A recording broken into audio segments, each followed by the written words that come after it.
Hi, Tim Bigham for Delta Derivatives, Option Hedges and Edges, powered by the best option scanning tools on the market today, rbtrader.com. And looking at an election that's going to be powered by a couple states out there, certainly looking at Colorado, perhaps even New Hampshire.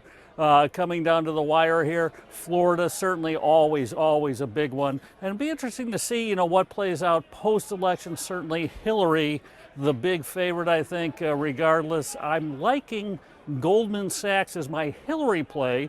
Selling now the money put spread out in December, selling the 170 put, buying the 165 for protection, getting in about 80 cents. It's about 6% lower than where Goldman's trading at. I just like the fact that certainly Hillary owes a little bit of favors out there, and I think the big banks will probably reap the benefits. Certainly yesterday's price action saw that when we saw just a huge lift on the big banking stocks when news that the FBI is not going to pursue anything on Hillary. So I think chasing them here, I think they got a little too red hot. I mean, Goldman was up 3% just yesterday. It had a decent rally before that. But I think being a buyer on dips certainly makes sense here going forward on names like Goldman, JP Morgan, and the like.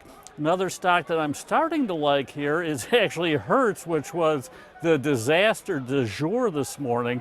That and Avis both just getting decimated on some weak guidance and bad earnings. But I think with volatilities elevated here, I'm liking to sell straight out of the money puts to be a buyer on Hertz and Avis at about 10% lower levels, with IV at levels we haven't seen in a very long time. I like capturing lower stock prices with richer option premiums. That always seems to be a bona fide combination. Other than that, I like selling out of the money call spread still as my kind of trade structure going forward here.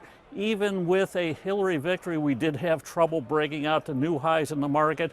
We're back in that pervasive trading range again. Using the SPY, we're back above that 212 level, which had been long-time support. Broke through, now we're back up above that again. I can't envision really the market racing off to new highs here, given the fact that earnings are lukewarm. Will finally show a little bit of growth.